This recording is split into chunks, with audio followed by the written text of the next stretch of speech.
How are you? Thanks for clicking on this video. I did promise previously that I would have a haul video. I do have a small haul. This is a little small one. 5 books were gifted to me in February for my birthday. I am 22 years young. No, I'm 38.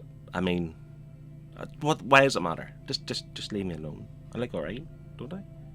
So as I said, 5 books were gifted to me. There is a 6th book that I think I've had. Well, I know I've had months prior to that, but I put it somewhere, forgot about it, and didn't include it in my previous haul video. So I thought I'll just do it now. It's something to talk about, and I'll start with that.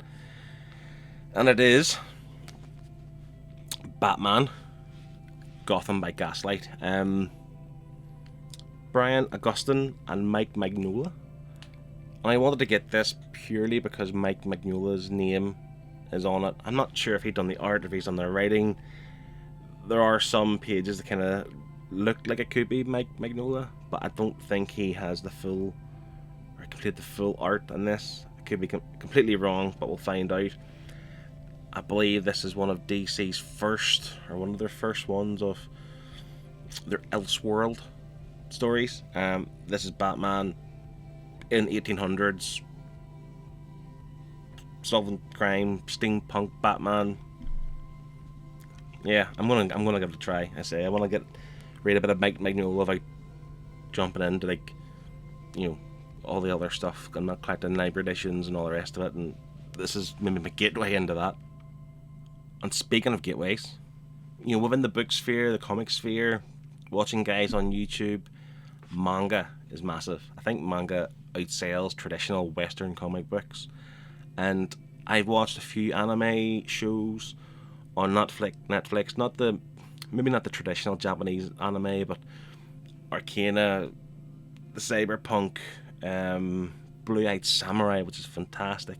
I did watch the first episode of Finland Saga, and I thought this is right up my street, the kind of Viking lore and all that kind of stuff.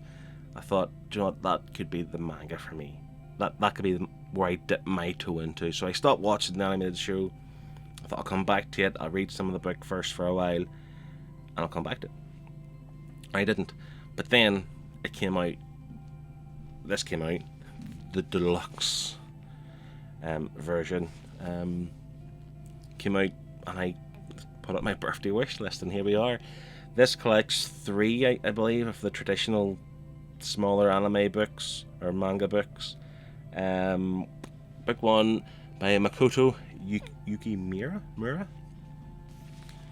I'm terrible at names anyway, but this is phenomenal. It feels lovely, looks good.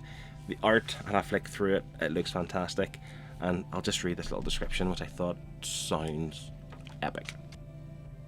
Thorfinn is thrilled to wild tales of a land far to the west, but his useful fantasies were shattered by a mercenary raid. Raised by the Vikings who murdered his father, Thorfinn became a terrifying warrior, forever seeking to kill the band's leader and take his revenge. So this just sounds right up my street. This oversized collection includes volumes 1 to 3 of the Japanese edition of Finland Saga, as well as some bonus content. Bonus? What the So when I first got into collecting single edition comics, DC Dark Knight's Metal by Scott Snyder was just coming out. I managed to pick them up and read through it. I mean, if that's your introduction to single issues, I mean, you're mad. There's, it was just a bit chaotic and so much went before it. But anyway, besides that, I have the omnibus of it too, to read. I'll get to it one day. But recently, Dark Knight's Death Metal omnibus came out, this is the sequel to Metal. This obviously collects the main series. I think it's 1 to 7, as well as a host of all these other kind of one-shots, tie-in stories, which I have read, to be honest, already, and I'm looking forward to reading this again. Whereas the first Metal was about this character called Barbatos or Barbatos or whatever. This follows. Yeah, so the first Metal, there was like a split in the source wall, and all the worlds started leaking to one another. This follows a character called Perpetua, and she kind of enrolls Luthor and gives him all these promises of being this kind of overpowered supervillain guy, and he ends up getting backstabbed, I think, towards the end. But it's all about her and her seeking the power of the creators of the worlds and all this kind of stuff. It becomes a bit metal, to be honest. But I think the costumes that Batman and Superman and Wonder Woman have, it's kind of set in the future of the DC universe, and it's terrific. Outrageous, but terrific. And I'm looking forward to getting stuck into metal and death metal. One of my favourite novels I read last year was The Leviathan Wakes by James S.A. Corey. I understand it's a pseudonym for two writers. I can't think of their name on top of my head at the minute. But I read that on my Kindle, thoroughly enjoyed it. And they did release this kind of 10-year anniversary collector's edition, which I didn't pick up because I thought, I don't want just one book, I want the entire series. It's lovely, fluorescent pink sprayed pages, foil covers, and they have released the next two in this manner, so I thought I'll add to my birthday wish list and someone will pick me it up. But the Leviathan Wakes was great. It follows two main characters. One of them is like the captain of an Earth ship. I think they collect ice or something, or a maintenance ship or something like that, but they kind of find themselves in a situation where a Martian ship is attacked, and the Martians are blaming the Earthers are blaming the Belters.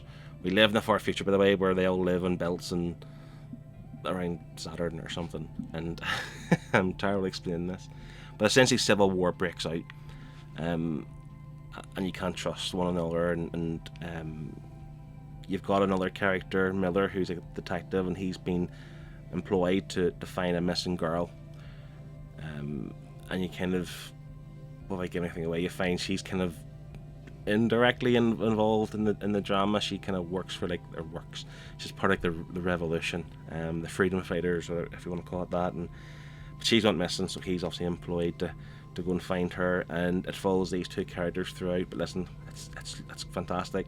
It's space opera, it's drama, it's action. Some people do die, that's expected, but no, when I read the first book of this series, thoroughly loved it. Glad to have this. And then following that, of course, if you know where this is going, I I added to my wish list book number 2, which is Caliban's War. I haven't read this, so can't talk anything about it, because I love the first book so much. I'm intrigued to continue on the story of this beautiful space opera, which I can go even further into with book 3, which is Abaddon's Gate. So Caliban's War is like a reddy, pale red, spready edges. This is kind of pale orange, so to speak. They're not as bright and vibrant as the first book, which I thought they would be, but once they collect this entire series, that's going to be wonderful on a shelf, and really glad to have it. Going to reread The Leviathan Wakes. Going to dive into these two books once I go over my reading slump, which I think I'm getting there. That brings an end to this haul. Again, small haul. I've got a few books on order. Maybe if I have enough to do another haul video, I will do 5 or so books I think's okay to do a haul with. Anything less than that, is there a point? Anything more than that, it'll never happen, because I'm not buying bundles of books. But thanks for watching. Thanks for clicking this video. Just thanks for sticking around. Be safe. Look after your mind. Look after yourself. Look after others. See you later.